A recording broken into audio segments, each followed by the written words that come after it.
Question number 5th is, for each of the following numbers, ये first है 252, find the smallest whole number by which it should be multiplied so as to get a perfect square number. यानी कि ये जो number मुझे दिया है, it is not a perfect square number. किस नंबर से, वो जो कि सबसे छोटा हो, सबसे छोटा होल नंबर चाहिए, किस नंबर से मैं इसको मल्टीप्लाई करूं इस नंबर को, so that I get a perfect square. एक तो ये है. Also find the square root of the square number so obtain. जो हमें नंबर मिलेगा, जिस नंबर से इसको मैं मल्टीप्लाई करूंगी और वो परफेक्ट स्क्वायर आ जाएगा, फिर उस परफेक्ट स्क्वायर का हमें स्क्वायर रूट निकालना है. अब प्राइम फैक्टराइजेशन से जब हम स्क्वायर रूट निकालते हैं, जैसे ये क्या है 252, जो नंबर तो परफेक्ट स्क्वायर है, इसका स्क्वायर रूट कैसे निकालते हैं, हम पहले इसके प्राइम फैक्टर्स निकालते हैं, फिर उन फैक्टर्स के हम जोड़ा पेयर बनाते हैं, स्क्वायर देखते हैं. अगर ये परफेक्ट स्क्वायर है तो मुझे वो पेयर्स मिलेंगे, ठीक है. और अगर ये परफेक्ट स्क्वायर नहीं है तो मुझे ये पेयर नहीं मिलेंगे. कोई नंबर, एक या दो नंबर उसमें छूट जाएंगे जिनके वो पेयर नहीं बन पाएंगे. देखो जैसे इसका करते हैं 252, ये इवन है, 2 से जाएगा, 2 1 2 2 4 एंड 2 6, फिर से 2 से 2 6 एंड 3. अब 2 से नहीं जाएगा, ये ऑड हो गया, 3 से जाएगा, 3 2 एंड 3 1, फिर 3 7, फिर ये 7 1. अब पेयर्स बनाओ, ये 2 का बन गया एक पेयर, ये 3 का बन गया, ये 7 रह गया हमारा जिसका पेयर नहीं बना. जब पेयर नहीं बनता है तो that means it is not a perfect square. वो तो उसने हमें पहले ही दिया है कि so as to get a perfect square number. अब मुझे कैसे ये मिलेगा परफेक्ट स्क्वायर, कि अगर मैं इसको पेयर बना दूं.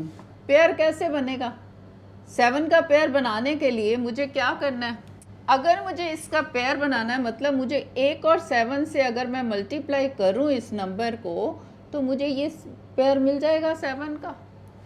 यानी कि मुझे इस नंबर को 252 को 7 से मल्टीप्लाई करती हूँ तो ये वो जो नंबर मिलेगा वो परफेक्ट स्क्वायर बन जाएगा. फर्स्ट तो ये हो गया कि किससे मल्टीप्लाई करें स्मॉलेस्ट नंबर, वो हमें मल्टीप्लाई करना है 7 से.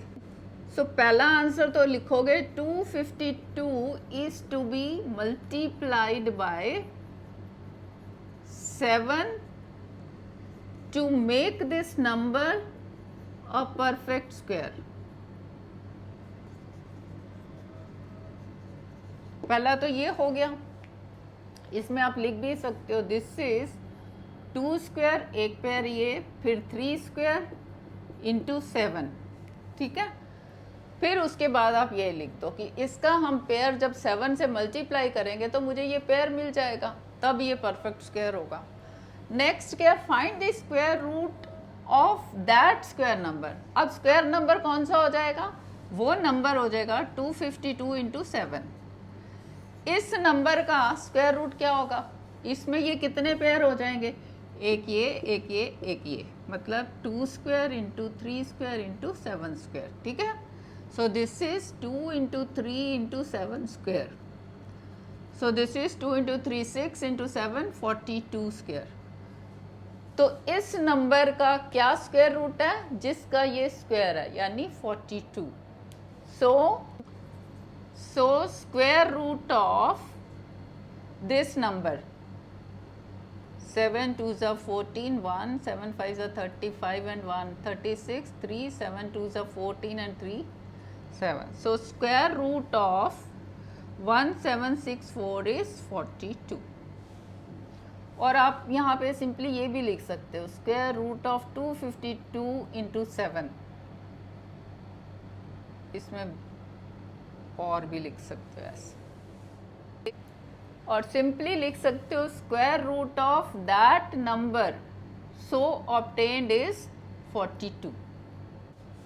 देखो इसमें अच्छा ये पूछा फाइंड द स्मॉलेस्ट, स्मॉलेस्ट हमने ये दे दिया 7। स्मॉलेस्ट क्यों बोला? क्योंकि अगर मैं इस नंबर को 7 की बजाय सपोज मैं 700 से मल्टीप्लाई करती हूँ, 252 को मैं 700 से सपोज मल्टीप्लाई करती हूँ, तब भी ये जो नंबर है परफेक्ट स्क्वायर होगा। कैसे? 252 इंटू 7 तो परफेक्ट स्क्वायर है ही है, 100 क्या है? 10 स्क्वायर है, यानी कि मुझे एक 10 का और पेयर मिल जाएगा, वो भी परफेक्ट स्क्वायर है। बट हमें वो नंबर नहीं चाहिए कि हम 700 से मल्टीप्लाई करें, मुझे क्या चाहिए? Smallest number. तो स्मॉलेस्ट क्या है कि मुझे यही वाला पेयर सिर्फ कंप्लीट करना है, मुझे और कोई नया पेयर साथ में नहीं लेना। तो स्मॉलेस्ट नंबर इज 7। अच्छा इसमें तो आपको दिया था कि इट शुड बी मल्टीप्लाइड, तो हमने 7 से मल्टीप्लाई कर दिया। आपको क्वेश्चन ऐसे भी दिया जा सकता है कि by which number it should be divided, smallest number with which it is to be divided. Divided कैसे होगा? मतलब हमें तो पेयर्स चाहिए ना परफेक्ट के लिए, यानी कि मैं इसको उड़ा दूं तब मेरे पेयर्स ये बच जाएंगे 2 और 3 का। उड़ाएंगे कैसे? मतलब कि मैं 7 से अगर इस नंबर को डिवाइड करती हूँ तो ये 7 आएगा ही नहीं ना। 252 को जब मैं 7 से डिवाइड कर दूंगी तो ये नंबर मुझे मिलेगा ही नहीं, 7 आएगा ही। ये है ना, यहाँ पे मैंने 7 से मल्टीप्लाई किया और स्क्वायर बन गया। अगर मैं इस नंबर को 7 से डिवाइड करती हूँ, है ना, तो ये कट जाएंगे 2, तो ये स्क्वायर नंबर बच जाएगा। तो दोनों तरह से क्वेश्चन पूछा जा सकता है, मल्टीप्लाइड वाला भी और डिवीजन वाला भी। नेक्स्ट इसका वही है डिवीजन वाला, वो भी देखेंगे। सेकंड है 180। 180 कब करते हैं प्राइम फैक्टराइजेशन? 2 से जाएगा 90, फिर 2 से 45, फिर 3 से जाएगा 15, फिर 3 से जाएगा 5, फिर ये 5 से 1 टाइम। पेयर्स बनाओ, ये एक पेयर है, एक पेयर ये, कौन सा बच गया? ये 5 बच गया। यानी कि अगर इस 180 को मुझे परफेक्ट स्क्वायर बनाना है तो मैंने क्या करना है कि इस वाले को परफेक्ट स्क्वायर बना दूं, मतलब इसको 5 से मल्टीप्लाई कर दूं। यानी कि 180 is to be multiplied bye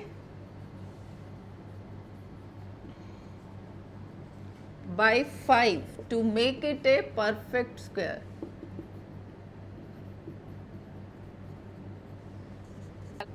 ठीक है, पहला तो ये हो गया। अब जो नंबर मुझे मिला उसका स्क्वायर रूट क्या होगा? ये जो नंबर मिला नेक्स्ट जब हम 5 से मल्टीप्लाई कर लेंगे, इसको लिख सकते हो 180 is 2 square into 3 square into 5। उसके बाद आप ये आंसर लिख दो। अब नया नंबर क्या मिला? जब हम इसको 5 से मल्टीप्लाई कर देंगे, यानी कि 180 इंटू 5, ये नया नंबर हो गया। 180 तो ये है, 2 square into 3 square into 5 into ये वाला 5, एक और हमने मल्टीप्लाई कर दिया, तो ये क्या हो गया? This is 2 square into 3 square into 5 into 5, 5 square. So this is 2 into 3 into 5 whole square. So this is 2 3 ज़ा 6 इंटू 5, 30 स्क्वायर। यानी कि ये जो नया नंबर मुझे मिला इसका स्क्वायर रूट है 30। आंसर लिख दो, square root of the number obtained, that is ये है 900 इज 30। नेक्स्ट है 1008। प्राइम फैक्टर्स बनाओ इसके। 2 से 2 5 ज़ा 0, 2 4 ज़ा, देन 2 से 2 2 ज़ा 5, 2 2 ज़ा, फिर से 2 से 1 ज़ा, 2 2 4 ज़ा एंड 2 6, फिर से 2 से 2 6 ज़ा, 2 3 ज़ा। अब 3 से जाएगा, 3 2 ज़ा, 3 1 ज़ा, फिर 3 7 ज़ा, फिर 7 1 ज़ा। पेयर्स बनाते हैं 1 2, ये 3 क्या बच गया? 7। किस नंबर से मल्टीप्लाई करें कि ये परफेक्ट स्क्वायर हो? यानी कि इसका हम पेयर बनाएं, यानी कि मुझे 7 से इसको मल्टीप्लाई करना होगा। यानी कि क्या आंसर इसको लिख दो पहले। This is 2 square into 2 square into 3 square into 7, ये वाला, दिस एंड दिस, ये वाला और ये 7। सो 1008 is to be multiplied by 7 to make it a perfect square.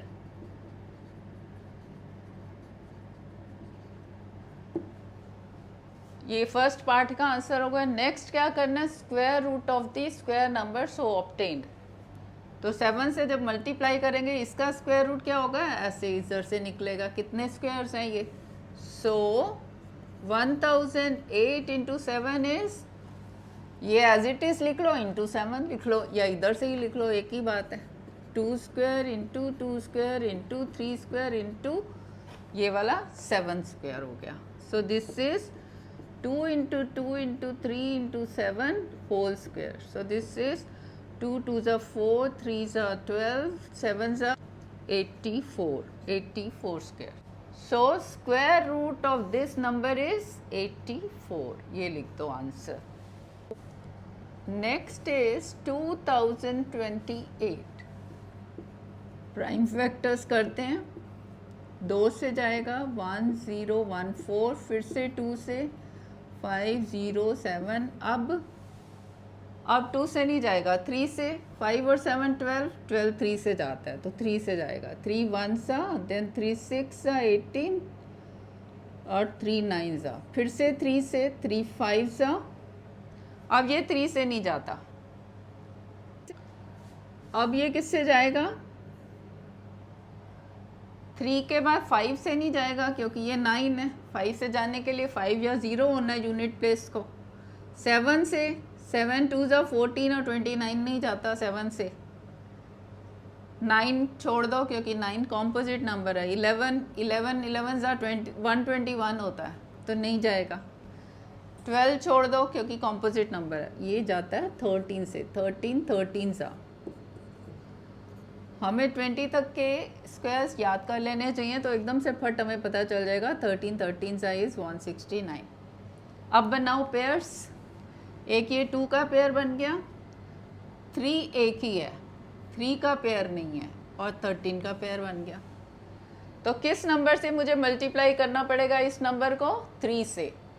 तो 3 का पेयर बन जाएगा तो ये स्क्वायर नंबर हो जाएगा। So this is equal to 2 square into 3 into 13 square. तो क्या आंसर लिखोगे, so 2028 is to be multiplied by 3 to make it a perfect square. Next, find the square root of the square number so obtained. अब तब उसका square root क्या हो जाएगा, इसको हमने 3 से मल्टीप्लाई करेंगे तो ये भी पेयर बन जाएगा, है ना। दैट मीन्स नया नंबर हमारा क्या है, 2028 into 3। So this is equal to, आप डायरेक्ट भी यहाँ से लिख सकते हो, 2 square into 13 square into 3 square, और यहाँ से लिख के इंटू 3 कर दोगे तो 3 square. So this is 2 into 13 into 3 whole square. That is 2 into 13 is 26 into 3, 18, and 3 2s are 6 and 78 square. यानी कि square root of this number, this new number is 78. So आप लिख दो square root of the number so obtained is 78. Next is 1458. Prime factorisation करो। 2 से जाएगा, 2 7 ज़ा, then 2 2 ज़ा, 2 9 ज़ा, अब ये 2 से नहीं जाएगा। 3 से देखते हैं, 3 2 ज़ा, 3 4 ज़ा, 3 3 ज़ा, फिर से 3 से, 3 8 ज़ा, 3 1 ज़ा, फिर से 3 से 2 7, फिर से 3 से 9, फिर से 3 से। अब बनाओ पेयर्स। 2 का कोई पेयर नहीं है, ये 2 इकलौता छूट गया। 3 का पेयर बन गया, फिर से 3 का पेयर, फिर से 3 का पेयर। जो छूट जाता है उससे मल्टीप्लाई करेंगे तो ये परफेक्ट स्क्वायर। क्या आंसर होगा, कि this number 1458 is to be multiplied by 2 to make it a perfect square.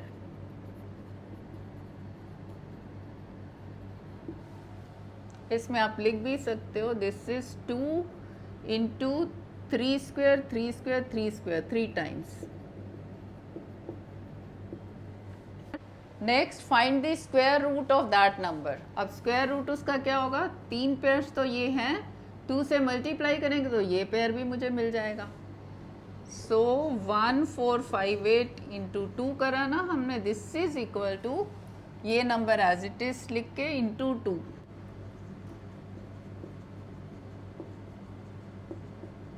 ठीक है, ये number as it is into 2.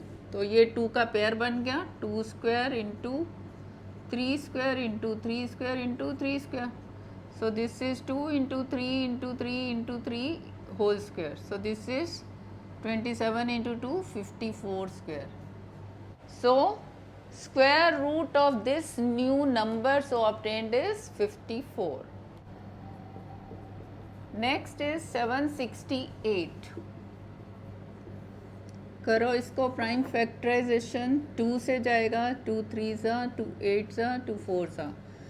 Again with 2, फिर से 2 से, 2 9 सा, 2 6 सा, फिर से 2 से, 2 4 सा, 2 8 सा, फिर से 2 2 4, फिर से 2 से 12, फिर से 2 से 6, फिर से 2 से 3, फिर 3 से. पेयर्स बनाओ. एक ये हो गया 2 का, एक ये 2 का, एक ये 2 का और एक ये 2 का. क्या बच गया, 3 बच गया. किस नंबर से मल्टीप्लाई करूं कि ये परफेक्ट स्क्वायर हो जाए, 3 से. एक 3 का पेयर बना देंगे. सो this is 2 square into 2 square into 2 square into 2 square, 1 2 3 4 into 3. तो ये 3 रह गया. तो क्या आंसर लिखोगे, 768 is to be multiplied by 3 to make it a perfect square. Next find the square root of the number so obtain. उसका square root क्या हो जाएगा, एक 3 स्क्वायर और ले लेंगे इसके साथ. सो नया नंबर जो होगा दैट इज ये हो जाएगा by 3. So this is equal to ये number as it is into 3 कर दो. 2 square into 2 square into 2 square into 2 square into 3 into 3. ये वाला ये नंबर है ऊपर से, यहाँ से भी देख सकते हो, into 3. So this is 2 into 2 into 2 into 2 4 times और ये वाला 3 होल स्क्वायर. कितना हो गया, 4 4 सा 16 इंटू 3 48 स्क्वायर. यानी कि square root of the number so obtained that is of this number is 48. सो क्या लगा, क्वेश्चंस आसान थे ना. ऐसे धीरे धीरे आपका डर भाग जाएगा अगर आपको डर लगता है. मैथ्स मुश्किल नहीं है. अब थोड़ा सा टाइम दो उसको. एक बार कॉन्सेप्ट्स क्लियर हो गए तो आपके क्वेश्चंस ऐसे ऐसे होंगे फटाफट. वीडियो अच्छी लगी हो तो लाइक कर दो, सब्सक्राइब कर दो, अगर नए हो कमेंट करो. Thank you.